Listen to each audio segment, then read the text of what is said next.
Today, my guest is Christopher Nguyen, design leader, facilitator, and system thinker. Chris created the UX Playbook, a set of online self-teaching courses on UX growth, portfolio management, and user experience. In this episode, we are talking about UX workshops. When they are the most useful, how to deal with tough participants, Chris calls them troublemakers, and what are the key ingredients of an effective workshop. I am Nick Lakeev, and this is Design Unframed, the podcast that believes that every pixel has a story.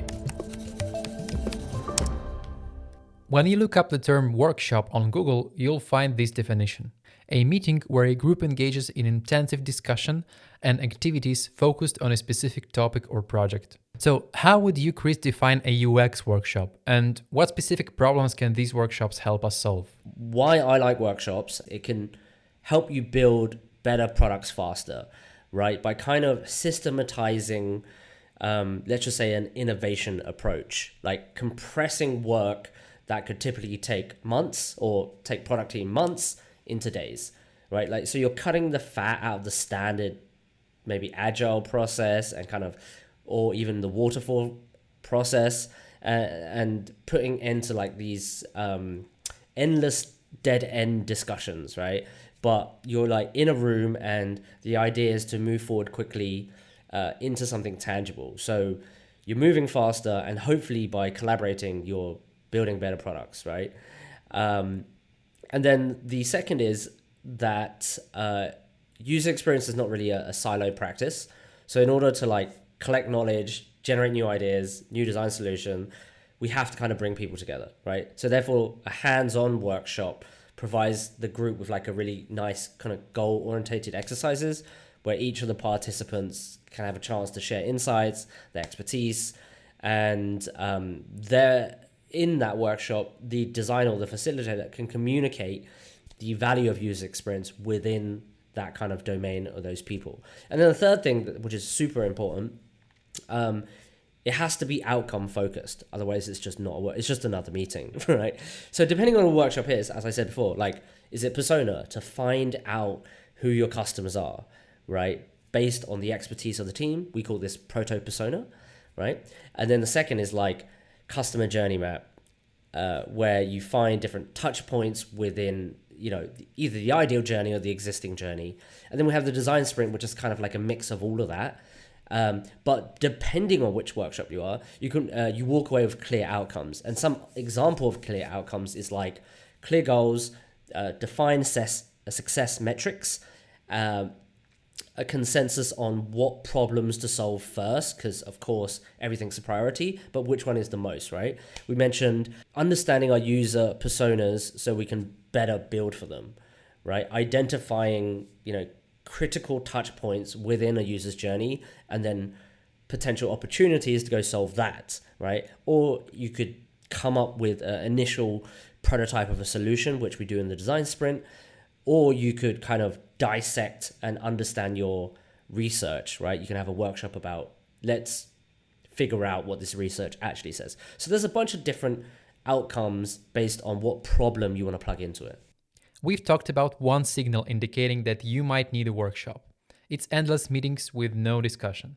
What other signs suggest the need for a workshop? Can you recall additional signals from your experience? Sure. So starting a new project is always a great one, because you're basically setting direction on like a new effort. So things are fairly fuzzy. People have their own opinions and perspective and expertise.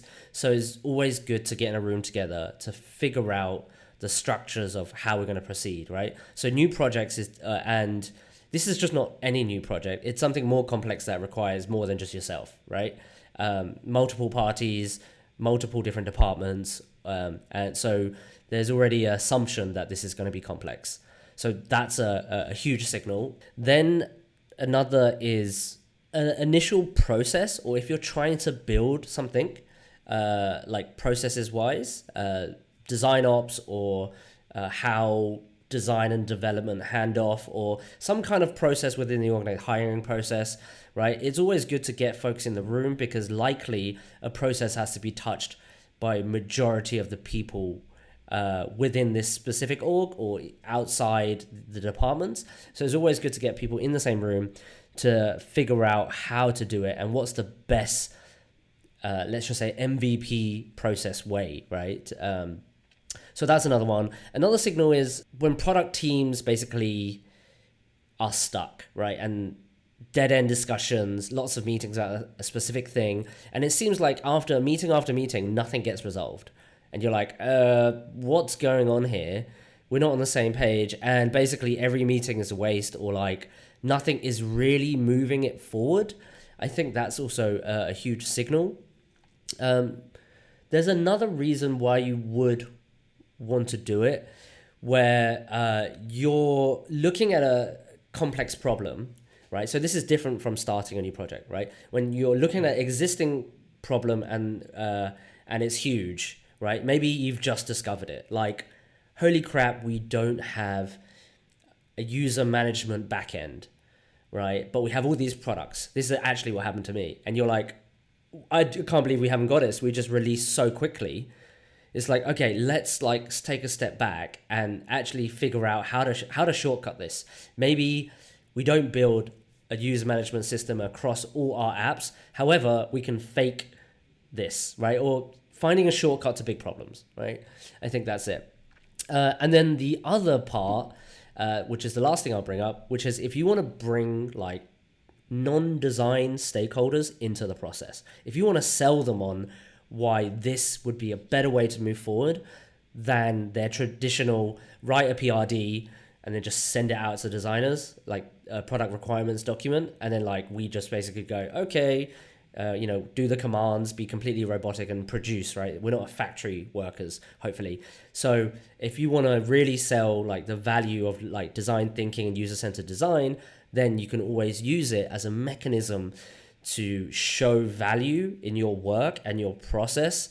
And then also, because they're in the workshop, hopefully they'll be more bought in, right? Because they get to make some decisions along the way.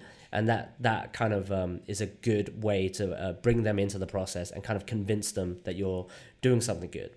Let me throw a tricky question your way. So you've got these senior team members at your workshop, and some of them are slacking off or doing their own thing. Happens to the best of us, right? And how can a workshop facilitator bring them back into the work? What is your approach? So we call them troublemakers, right? Thank you for saying that. So it could be senior executives, like let's just say your CEO, your CPO, whoever, or they can just be people that aren't like their manager told them they need to go there, right? So it could be anybody in the workshop. But specifically, it's hard for the senior level executives because you might be an employee or you might be an outside consultant, right? So I think it's all about setting expectation of what you want to achieve with them before. So the question I like to ask is, do they actually need to be there? If not, how do we just let them know FYI? Or if they do need to be there, how do we involve them just when they need to be there, right? So sometimes it doesn't make sense for them to sit through everything. So we can be smart and say, hey, I need you 1 hour today at the end of the day. So we wrap up and you give your final sign off. So that's a good way to do it, because you're right. They are juggling a million different things. And sometimes them not having their phone with them could lead to pretty crazy fires, right? But the other is to actually, the harder method is if they've agreed to be there and they say, no, I need to be there all day to, watch over everything, make sure everything's going right. I want to be involved in every single decision. You're like, okay, man, you can be there, but here are the rules, right? And then when they start breaking the rules, you actually have to have a hard conversation. Just grab them. It's like, hey, can we speak for like 2 minutes? Give everybody a break and say, hey, I've noticed like you've been playing on your phone a lot. You're not really engaged. I think this kind of sets a bad example for the whole team as everybody's given up their day. I would really appreciate if there's something really urgent, feel free to pop out. Like, that's absolutely fine. But when you're in the workshop, I would love if you lead by example and provide insights, have good discussions and kind of listen to people, right? Like that's kind of their job as well. So given them little of these nudges, you can also call them out in front of everybody, like, hey, Bob, stop playing on your phone, right? And after a certain time, they may, like, you might want to not do it all the time, but usually for senior folks, I think if you communicate also why they're there and the outcome that they have also agreed on, and then have a little chat outside if they start breaking the rules, that usually does the trick, right? Or if all of that doesn't work, then the first approach I said, involve them when they need to be involved, not at every single stage, right? If they really do need to make a product call, just be like, hey, I'll just ping you on your phone and you just run into the meeting. So I think we definitely need to give seniors or executives a level of flexibility like they're used to, right? Because they're used to kind of like in and out of meetings, but it's also being kind of like firm but fair with them as well. Yeah, I agree with you. Like, because their hour is extremely expensive. They have to prioritize. In most of the cases, I can say that the problems with the seniors happen on the workshops if you didn't give a proper introduction or didn't talk with them beforehand, and just tell them, hey, appear on this meeting and I will tell you everything on the go. Yeah. And they don't take it too seriously. If you will try to explain beforehand. And as you said, there are 3 things you should do. First thing, explain beforehand, before the workshop, what are we doing? Why are we doing that? Why we need you on this workshop? It's not only for the seniors, it's for any person. Second thing, involve senior people where you need them. Don't involve them for the whole day. And the third thing, if they don't want to or don't need to be there, let them just jump off and go do their job. Yeah, if there's something burning, you can go without them. Yeah, and then align with them after. This will help.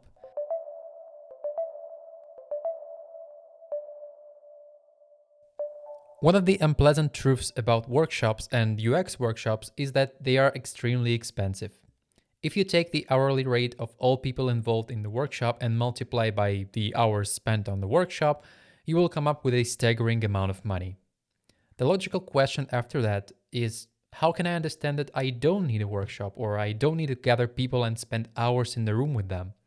And how can I understand that I don't need a workshop?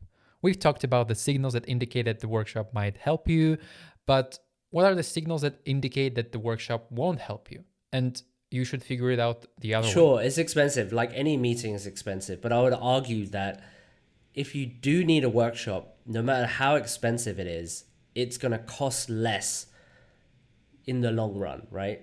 That's my belief. But good question though. So what are some signals that tell us that we don't need a workshop? Okay, so the analogy is you don't need a meeting when you can send an email, right? Like there's so many wasted. So that's an obvious one where it's just like an FYI, here's some work to review. Like you don't need to like have a meeting, have a workshop, and just, have a collaborative brainstorming session. So I think everybody gets that.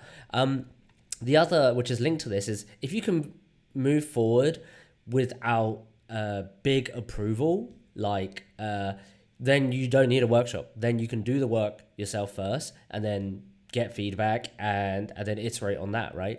Majority of the times you can do that. When there are really, really tight deadlines and everybody's like shipping on a Friday, so that does not make sense for anybody to get in a room and to focus on the problem, even if it's like a lot bigger. It's like, hey, if it's not the priority, then you don't need to do that. And then that also links to limited resources. Let's just say you're a company of 3 people, and doing a workshop is just a bit crazy because you're doing sales and marketing, someone else is doing customer service and product development. Like everybody is just split so thin that it'll be impossible to get them all in a room for a day. That's just impossible. The other is like when there is like well-established processes, well-defined user research, the team is aligned and they know what they're doing, right? Like if you figured this stuff out, then why would you need a workshop? I would argue that maybe brainstorming could still help, but if everything is established and you guys have a robust process that kind of is flexible enough for things to fall through the crack, but also save it, then I would say that's you don't need a workshop there. When the goals of the project are super clear, documented, and it's quite obvious what you're doing by reading this document, then you also don't need one, right? And then the final one is, if you can make the decision, why would you ask someone else for the decision? Like that's the no-brainer. Yeah. Bringing colleagues together for 1 hour brainstorming session using tools like Miro or FigJam doesn't quite consider it a workshop. It's more of a brief collaborative meeting. Do you agree with that, or it's actually not true? Not necessarily. Not necessarily. I think so. This goes back to our definition of the workshop, right? So for me, the definition would be a group of people kind of sitting down together and working towards a common goal, right? Through an activity, through a guided activity, right? So I think good brainstormings, they're very guided. They're rarely just like, hey guys, let's just brainstorm this. That's not how you do it, right? You have to set the context, you have to set the rules, you have to set the time limit. So for me, a brainstorm is a mini guided workshop, right? Even you can have half an hour workshops, right? But it has to be guided, and it's very, very clear what they're there to do. There's a singular focus, and there's rules around this game, right? That is super important thing to mention, because like we can then think about the length of the workshop. Sometimes we can think we need to spend one full day, or we need to spend a few days, but actually we can just cut it to 2 hours. It will be okay. If all we need from the team just their ideas or their feedback on our design, we can just organize a short design review session. It is a workshop because you have rules, you have a guidance, you have a goal. You need organized feedback on the design, and you need to come up. Sometimes you need to come up with how to change design together with other people. So it is a mini workshop. I want to add one thing onto that, where if you want to save costs, have you ever thought about doing an async workshop? So it's not really a workshop, but it's set up kind of like a workshop. So you say, okay, here are the rules of the game. Spend 10 minutes or 15 minutes, half an hour on this, and I want you to do X, Y, Z, do it on the Miro board. And then, by tomorrow morning, things would be done, but it would have been kind of in the workshop setting, where you don't speak to each other, you do the votes, whatever, right? So I think that's also another way to sort of save costs or save attention, right? You don't need people right there and then with a singular focus. They can do it on their own time, because most likely your problems are not their problems. So that's something I have been thinking about, and I've experimented it because I work fully remote, and sometimes when you have to work with people, everybody's, juggling a few projects, whatever. So it's like, okay, well, we don't need a workshop then. Hey, just do this, hear the rules, and just spend X amount of time on it.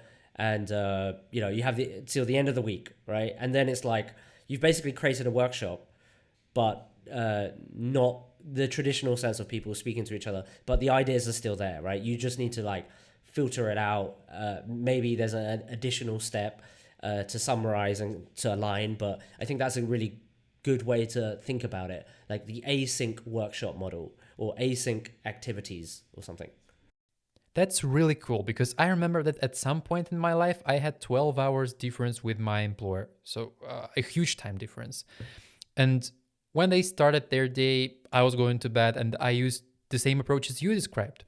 I used to record videos with Loom or other software, and there were videos, presentations of design, or big presentations, half an hour describing this and that for example, for a big feature. And then I asked them, go to this file and leave a feedback, or go to this form and write down. And it was like async workshop. So it is a good idea actually, and it saved my ass multiple times, to be honest.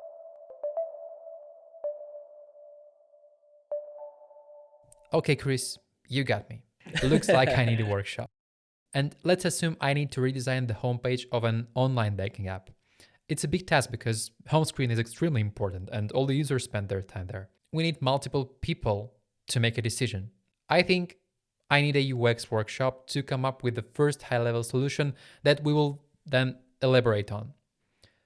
What will be my steps to organize the workshop? How would you do that? The process from A to Z. If that's the objectives, I also want to find out why. Like, why do we want to do that? So I'll probably have some stakeholder interviews with like, who's the decision maker, right? So speak to them Before the workshop. Yes, before. This is there's lots of groundwork before, and figure out like, okay, why do we want to do this? What is it like? Is there a conversion metric? Is there additional signups? Like, why do we want to do this? Because usually it's not just a brand refresh, right? Like there's more to that. And if it is a brand refresh, that's also okay. So figure out like why they want to do it. How long do they want to do it in? So everything about the project you need to ask about, right? This is a traditional stakeholder interview where the more information you gather from this party or the key decision maker, the better, right? And if you do have time, then you can speak to other people. Like a good question to end your interview is like, who else should I speak to about this? Right? And you can also tease them and say, well, who needs to be involved in such a high level decision or such a big decision? Then that can help you in your head construct a picture of who needs to be in the workshop, who to invite, right? But after you kind of do your initial research and figure out, okay, well, we're doing it because our signups just are not as good. It's not converting.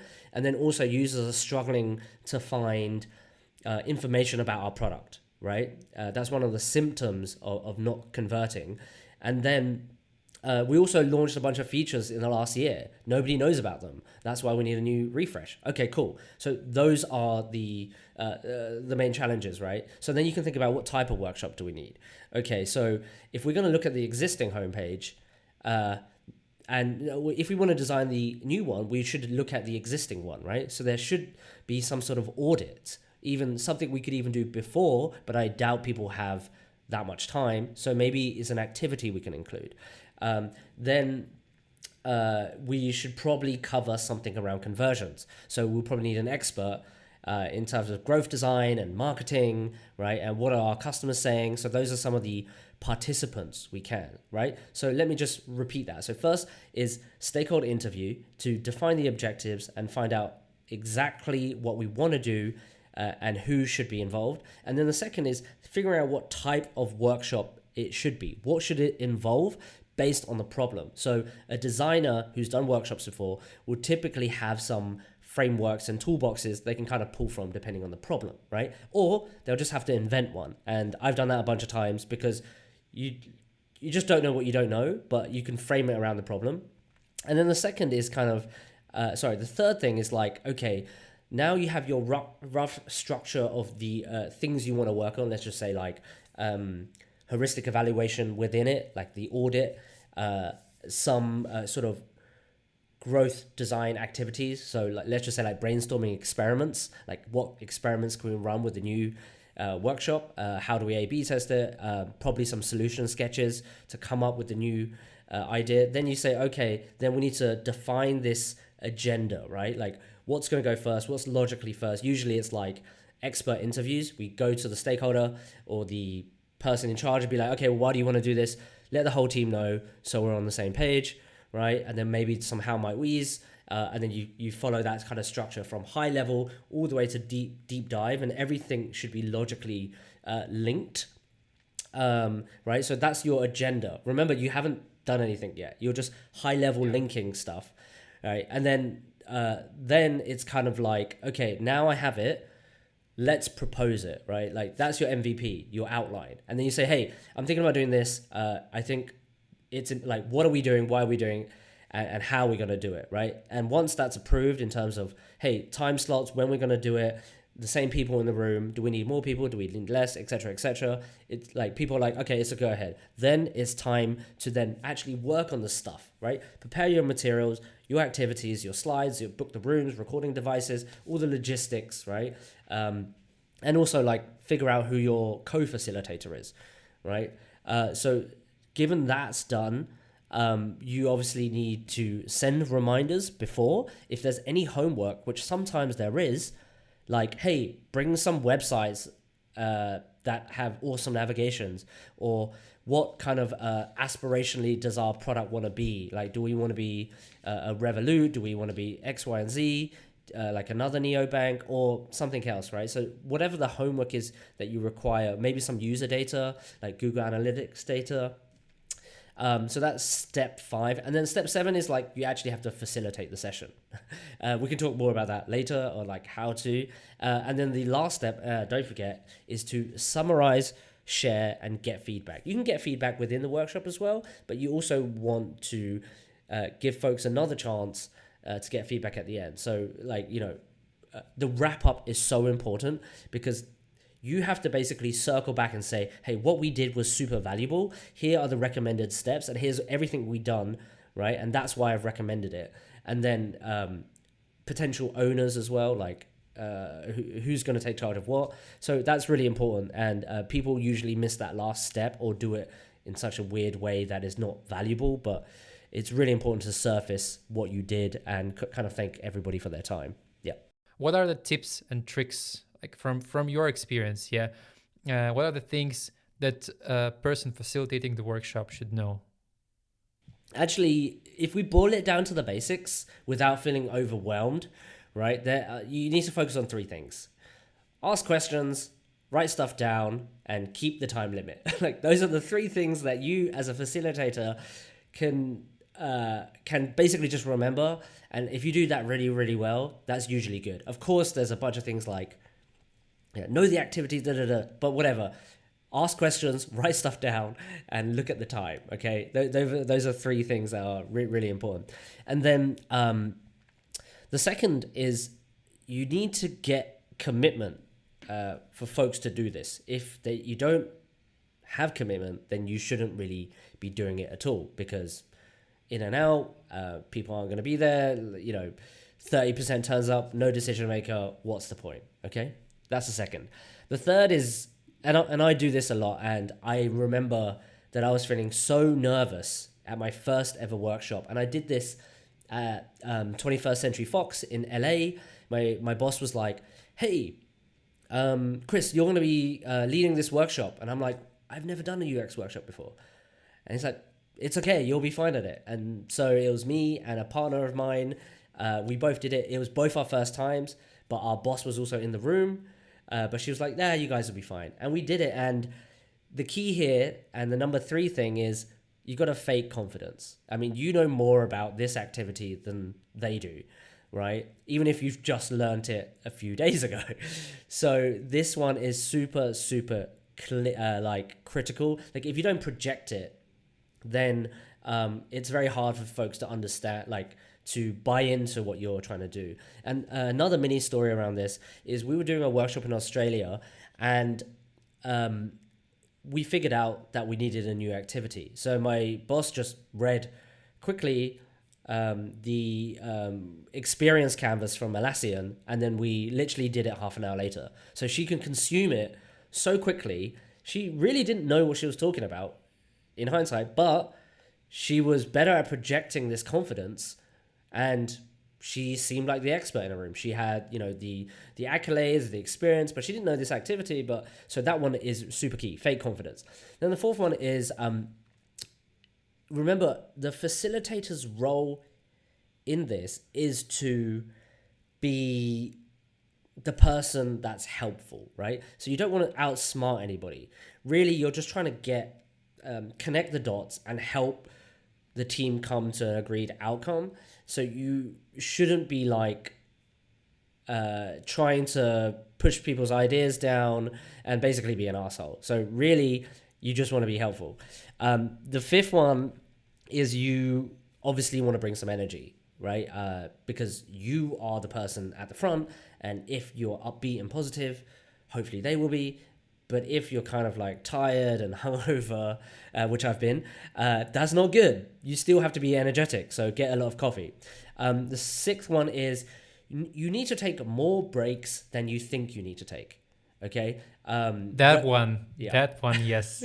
I didn't realize that the last time I organized 5 days workshop, and we had a lot of breaks, just breaks for ice cream. It was extremely hot in Berlin.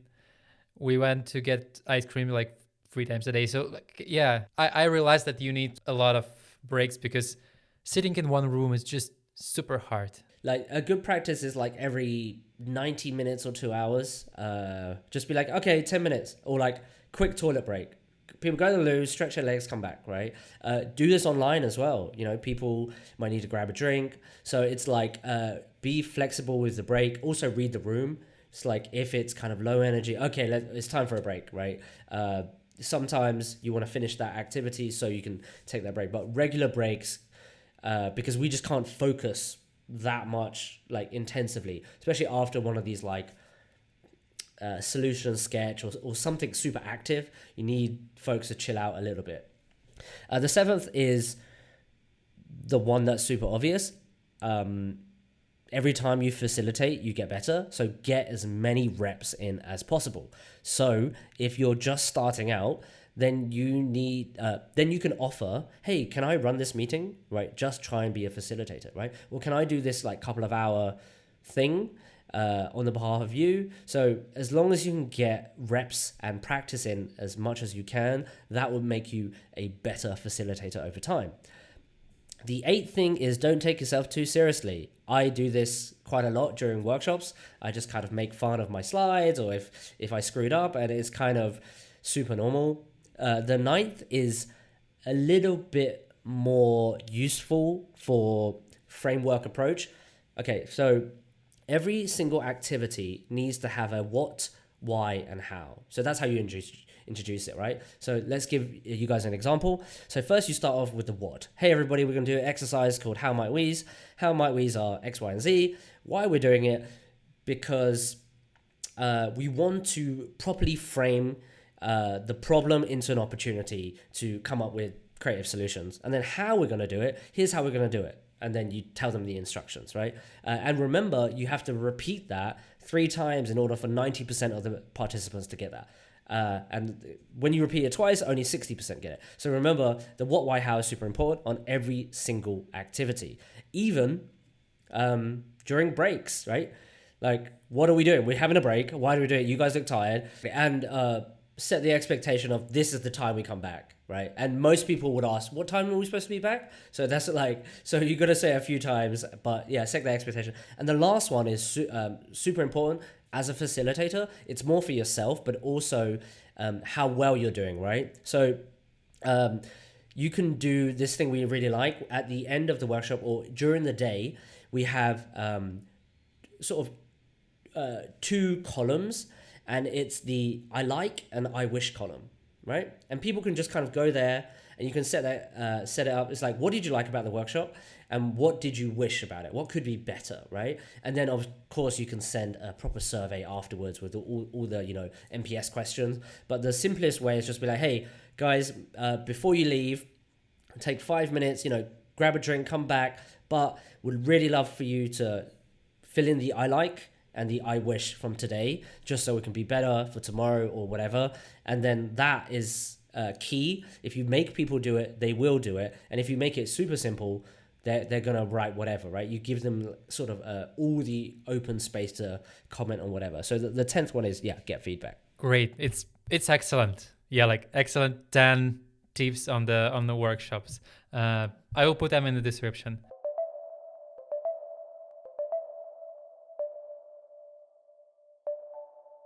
A few months ago, I organized a big 5-day workshop. My team and I spent a lot of time collecting information before the workshop and addressing user problems, basically gathering information and planning our work in a super big conference document.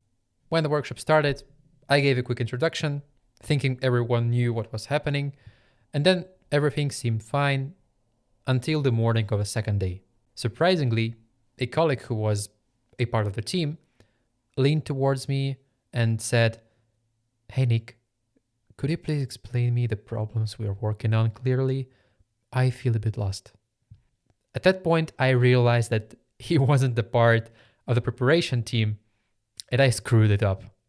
And I was blushed. I quickly caught him up, and although we got through it. I learned a big lesson. I realized that it's important to explain things before the workshop. Even if people were on the earlier meetings, things can change, and so it's good to be clear from the beginning. A short introduction might be not enough, and you shouldn't assume that everyone understands everything. So looking back on this, I know I made a mistake, but it taught me a lot. Now, over to you, Chris. Can you think of a time at work when things didn't go as planned during a meeting or workshop? What did you learn from that experience? Yeah, so I had so we were working with our clients in Thailand one time, and workshops in Asia is like school in Asia where nobody speaks up, right? And usually only one person, which is the senior executive on the team, speaks up. So that was really, really hard for us because we had been working in the international environment. Everybody's kind of throwing ideas out, like discussing. So it was not until they left the room, like at the end of the day, and some of the team stayed behind, then we sort of found they were speaking up and mentioning things that they should have said. Okay. And this also happened at lunch as well, but it wasn't very clear or obvious. And also, we were busy kind of planning for the afternoon session. So we were like, okay, well, what do we do? Like, if the senior stakeholder is actively affecting the team's sort of mentality to this workshop, then we need to devise a plan where we have to either be super direct, like ask them by name, like, hey, what do you think, right? So take it at a slower pace. And then two is like, well, do we need the stakeholder in this room at the moment? Like, is that the best use of their time, right? So we implemented both. Like the next day, we said, okay, well, what was his name? I'm just going to call him Jacob because I don't remember his name. It's like, hey, Jacob, hey, so this is the activity today. We're going to dive into some of the architecture problems. You probably don't need to be here, but it'll be great if we like catch up, before lunch, and then maybe just come back for the last hour, right? Let's have a summary so you're all caught up, but this part you don't need to. And then the team was super flexible. Like, people were laughing. We were just like actually having a good time, and it was just. It just de-stressed it a lot more. So I'm not sure if that's just a Thai working culture or that specific team. Like, for us, we're like, okay, well, that was one of them. So I think also the major learning, not just these two things, is that, and we've done this so many times, where the facilitator and the co-facilitator are always talking to each other when they're doing the activities, right? We're constantly kind of pulsing the room and saying, hey, should we do this?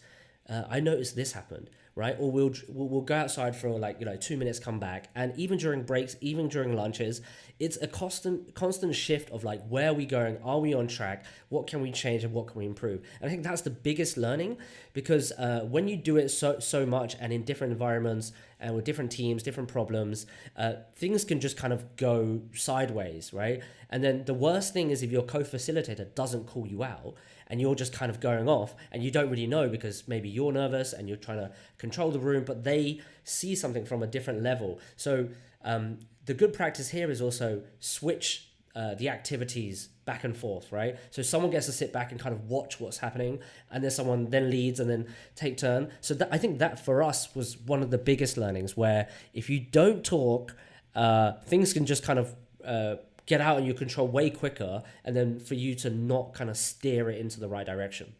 That's a really good example. Thank you. It explains a lot why you need a co-facilitator. So we've talked about the process, we've talked about the bad experiences, bad examples, but what are the good examples? Can you remember the workshops that went super great and were the best ones in your career? And what made them so great? Maybe it was atmosphere, maybe, I don't know, the team, anything. So there was one workshop I did with my ex-colleague Rodrigo. Also in LA, we were doing a 21st Century Fox again, and this was our second workshop we ran with them. It was cool. The folks on the team were quite senior, right? But from different departments. They weren't from tech. So at the beginning, we found it to be like, do they know what we're talking about here? But they were very open. They were slower to get some of the activities. We had to repeat it over and over again, and we're kind of like, okay, let's just do an example here, right? Let's just slow down. We'll do an example, and then throughout the process, we didn't really realize this until after. From one of our project managers actually sat in. She was in charge of client communication, but afterwards, apparently, they loved the workshop because me and Rodrigo were sort of adding information to what we were saying. So remember, we did the tactic of, hey, you lead it, I'll stay back. I'll lead it, you stay back. But at the same time, we would also add information. So what it made the participants feel like, it was a conversation.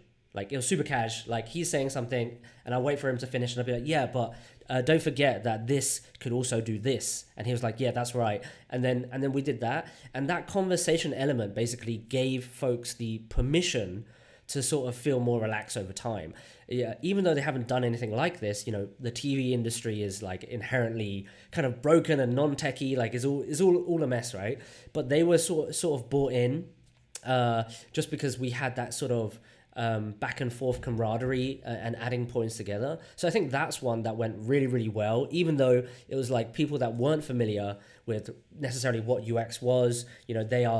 They all have their own team, so they're super busy kind of people. But at the end of the day, it tied it together. And we felt like it went okay, but it's only until someone who were more close to the customer in terms of the project manager that gave us that feedback, which we were like, oh yeah, they did seem pretty loose by the end of it. So even for us, we didn't step back enough, I guess. But yeah, that was one that I really, really enjoyed. And the cool thing was, after one of the workshops that we finished early, one of the on-set kind of tech guys was showing us around the movie lot, right? We saw like Modern Family set. We saw like where this got filmed, that got filmed. And I was like, oh my God, this is so cool. So we super geeked out. That's amazing. Yeah. I thought I had fun having a PlayStation 4 at my work, but your benefits are way better, way better. So, Chris, the last question I wanted to ask you is, what can you say to a designer who wants to organize a workshop for the first time in his life? What is one advice or a couple of advice you can give to this designer? Anything that comes to your mind. So remember, we spoke about getting reps, right? And when I said start small, it means like, hey, take lead in some of this stuff. Don't be super passive, right? If you see like a meeting going awry, you actually have full capacity to be like, hey guys, wait, let's just realign. What are we doing? And then drive it from there, right? So it doesn't have to be like super organized and all this research behind it. And then like, because you're putting a lot of pressure on yourself. It's like, hey, I want a workshop. It needs to be perfect. It will never be perfect. And every time a workshop happens that I've done, something always goes wrong, right? I have an agenda, I have a time thing, nothing ever goes right. So start small and then work up to it. And maybe let's just say, yes, you're there. You're like, first workshop, let's do it. I want to do a design sprint that's going to take 5 days and it's going to be the best thing ever. See where you can cut that fat, right? Like who needs to be there, why, and then, because actually following a process is great at first. I think that will help you be more confident, right? Help you fake that confidence. So knowing how to do it step by step is great, but also be flexible enough to throw some of that stuff out. If literally people are like, didn't we talk about this? Or like, why are we doing this? It doesn't link. I've done that sometimes when I've overplanned and I'm like, yeah, you're completely right. Let's move on, right? So like have that kind of, I'm super flexible, but we're here for a reason. And I just want to highlight again, if you know what you're talking about, it's really easy to fake confidence, right? So it's like, okay, well, what's the most simplest workshop formula? It's probably brainstorming, right? It's probably Crazy Eights or something like that, right? Do you know Crazy Eights? Can you do it? Can you teach someone that? If you can teach someone that, that's a good opportunity to run a workshop around it. And then you just basically stack up your tools in your toolbox and most of these things will come natural afterwards, and then you'll find your own sort of like hacks or shortcuts or workaround that it just works uniquely to you, because like every facilitator is different. Some speak really fast like I'm doing now, some kind of are more chill, more slow, really calming. So like doing the reps and knowing these things well will then you'll start to define your own style, right, of workshopping, because everybody does it differently. There are these best practices, but sometimes the only way to even get insight to your own best practices is if you do it. But yeah, I mean, at the end of the day, just have fun with it. I mean, it's a workshop. It's like a bunch of adults playing in a room, right? You're just writing on post-its, like it's fun. For me, it's one of the best things to do. So yeah, just have fun. I think that's one of the most important things you said on this podcast and on this episode. Yeah, just have fun. Chris, thank you so much for joining me today. Thank you so much for giving a lot of advice on how to organize a workshop, telling stories from your experience. It was a joy to talk with you. Thank you so much. Thank you, man. I really enjoyed it, and happy to come back on and talk about other stuff. Thank you for listening to this episode. If you like what you heard, don't forget to hit the subscribe button so you never miss a new episode. And share this podcast with your friends and colleagues. That will help us to grow. Stay tuned for more design talks.